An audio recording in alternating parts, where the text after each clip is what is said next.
Então, quer dizer, tem essa questão da pena de morte, é muito mais grave, porque se você tem erros de pena capital, em que o cara é inocente e é condenado, não dá pra você consertar. Se é uma prisão perpétua, você ainda consegue remendar se descobrir posteriormente que houve falha. Pena de morte, com a tecnologia atual, é difícil. Já teve no caso futuro no Brasil. Vai ser possível ressuscitar, mas por enquanto não, né? Já teve caso no Brasil de falsa acusação, do cara ser preso como estupro, pegar AIDS e o cara ganhar um HB20 depois. O cara ganhar tipo, HB20, 80 mil reais, 100 mil reais. Indenização pela morte do cara, né? Pela destruição da vida do cara. Pois é. Isso, a indenização era o juiz e o acusador e o Ministério Público terem que passar pelo mesmo que ele passou, né? Isso não. Ficar preso. Exatamente, ficar preso o tempo que ele ficou, né? Isso no ganho ele ficou e pegar como ele pegou. Aí isso que era compensação, não é isso? Cara, esse caso aí eu lembro, esse caso é mó triste. E a porcentagem de erros Não compensa não, velho. 5 tipo anos sendo enrabado e pegar de 100 mil reais é, porra, indenização retada, né? Demais. E a porcentagem de erros também, se fosse tipo 2%, é tipo 20% de erros constatados, sem contar aqueles que nunca chegaram a ser constatados. É uma coisa absurda. Mas no Brasil a regra é a legalidade e a ilegalidade. Mais de 90% dos assassinatos não dão porra nenhuma, né? Isso eu não sei dizer. Pois é estatístico, a maioria, mais de 90%. E mesmo a maioria dos casos, que é indicação de materialidade e autoria, não termina em condenação cumprida. Porque o cara, assassinato no Brasil é afiançável. O cara paga a fiança. Se você tomar cacete no primeiro júri, você vai ficar pro segundo. Você não tem direito a protesto do modo do júri, não recurso, o cara assume, né? Isso morre, desaparece. Deixa eu só ponderar mais uma coisa aqui pra vocês. Tem mais um assunto aqui. Vamos lá. A gente falou um pouco sobre educação, mas não falou sobre doutrinação da educação e reflexo social. Essa que a Tamara mandou? Tamara mandou. Que doutrinação não é bem um tema que... Eu acho que o adestramento acho que é mais grave que a doutrinação, né? A doutrinação, tanto de direita quanto de esquerda, embora seja muito mais comum de esquerda do que de direita, ambas acho que são ruins. Acho que a doutrinação em si é ruim. Mas é um problema que... Eu acho que é menos grave do que o adestramento. Porque se você, por exemplo, na União Soviética, você tinha uma doutrinação muito pesada. Mesmo assim, eles conseguiram produzir ciência de ponta, atletas de ponta, arte de ponta. A União Soviética, durante décadas, foi o segundo maior potência do mundo. Tinha os Estados Unidos e a União Soviética. E com o terço da população dos Estados Unidos, né? Pois é, tava lá meio que pau a pau com os Estados Unidos, várias modalidades esportivas. Os melhores livros de astronomia, física e matemática que eu conheço são russos. São traduzidos para o espanhol da editora Mir, traduzidos pela livraria Rosov aqui do Brasil. Então, são assim, de um nível muito alto. Só que, quer dizer, o problema não está exclusivamente na doutrinação. Claro, a doutrinação vai ter outras consequências, mas ela não prejudica diretamente a própria educação e a própria ciência, tecnologia, etc. Tanto é que a renda per capita na União Soviética, os Estados Unidos nos anos 80 era 25 mil dólares anuais, nos Estados Unidos 17 mil na União Soviética, né? Porque foi em 91 que faliu a União Soviética, aí afundou, teve 300% de inflação em questão de... Né? Mas antes disso, a União Soviética estava quase pau a pau com os Estados Unidos em termos de qualidade de vida, não se pode falar porque eles não tinham liberdade, né? Mas assim, em termos de produtividade, eles estavam... Tem que também considerar que eles estavam maquiando muita informação econômica, mas estavam num patamar bastante... Produziram a corrida espacial, eles ficaram na frente dos Estados Unidos na maior parte do tempo. Já conversou com alguns russos aqui do Brasil? O Popov, Sergei Popov, que é PhD pela Universidade de Moscou e está lecionando na USP, professor de MS5 na USP, né? O Popov é matemático e a visão que ele tem é um pouco diferente, é bem diferente da minha em relação a isso. Já conversei com muitos cubanos em relação a isso, poucos soviéticos, né? Mas de um modo geral... Ele veio em que época? Ele tá vivo, ele tá... Mas ele veio em que época? Ele veio em 89, um pouco... Foi no finalzinho, né? Não, pera, ele veio em 94, acho. Foi depois.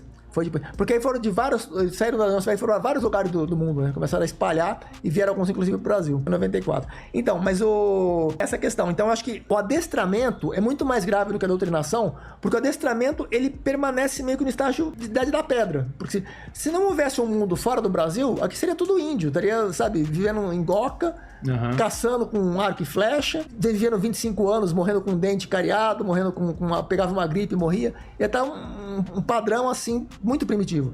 Só existe uma boa civilização no Brasil e em alguns países porque tem Estados Unidos, tem Europa produzindo, Japão produzindo tecnologia que é consumida sem os Estados Unidos, o Brasil, o mundo ia estar, décadas. Pois é, exatamente por causa desse processo de adestramento, porque o Brasil não produz ciência, não produz nada. Ele só consome o que é produzido fora. E muitas vezes nem... o consumo tem outro problema, que essas taxações de importação é um absurdo. Mas ainda assim é melhor que tenha essa possibilidade, pelo menos, do que se não houvesse, né? Então o adestramento, O que chama de adestramento? Memorizar e repetir informação sem compreender o que está fazendo, sem produzir inovação, sem produzir aprimoramentos, né? Que é o que acontece em todas as universidades, com exceção do INPA, que é a única instituição que produz, só que ele não produz ciência, o INPA é só matemática. O INPA é só matemática. O que é o INPA?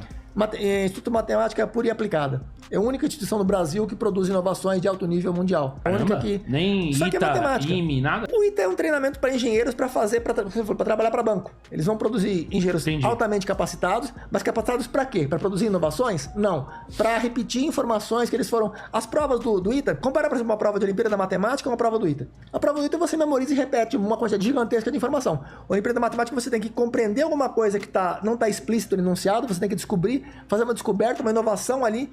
A não ser que você já conheça previamente. Se você não conhece, você tem que inovar alguma coisa ali para produzir um avanço no conhecimento. Talvez não em larga escala, porque é uma prova que tem 3 horas para resolver, mas você tem que produzir alguma coisa original ali. No ITA, não. O ITA, o ITA, o IME, né, são totalmente diferentes nesse sentido.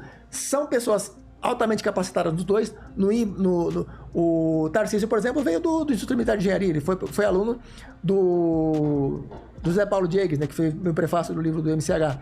Foi professor do Tarcísio. Tarcísio é uma pessoa altamente capacitada, José Paulo Diegues é uma pessoa extremamente capacitada, ambos, né, muito inteligentes. Só que o caminho, como é que ele foi aproveitar a inteligência deles? Para memorizar e repetir informação. Quer dizer, é uma destruição... Não tem para onde ir, né? Do processo criativo. Ou vai para o exterior, né? Que, por exemplo, o Amoedo foi aquela do Paulo Artacho. O Amoedo foi para o exterior, conheceu o ganhador de prêmio Nobel, conheceu o cientista de verdade que produz inovações. O Igor perguntou para ele. O Amoedo falou do Paulo... Do cientista, me diga o cientista que apoia Lula, né? O Igor estava certo ou não? Não, lógico que não. O João Paulo... Vai falar João Paulo, não, Dom Pedro II, né? O Amoedo estava comentando. O melhor chefe de Estado do Brasil foi o Dom Pedro II, que eu concordo plenamente com ele. Se fosse considerado dos presidentes, eu colocaria talvez o João Figueiredo. Agora, entre o chefe de Estado, de todos, inclusive da monarquia, o Dom Pedro II acho que foi talvez o princípio mais importante. E comentou que foi admirado por vários, assim, o Thomas Edison, por exemplo. Não admirado, mas ele também mantinha correspondência, bicho. Sim. Com a top literário, científico. Sim, aí ele falou, o Igor falou, o Lula também. Quando ele falou também, tipo, na hora, já rebateu. Então me diga um. Diga um, dá um exemplo. Paulo Artacho, né? Sei lá, que esse cara... O que esse cara inventou? O que esse cara fez? O que esse cara fez de bom? Depois a gente conversa. Eu não sei depois... e tal. Eu não sei.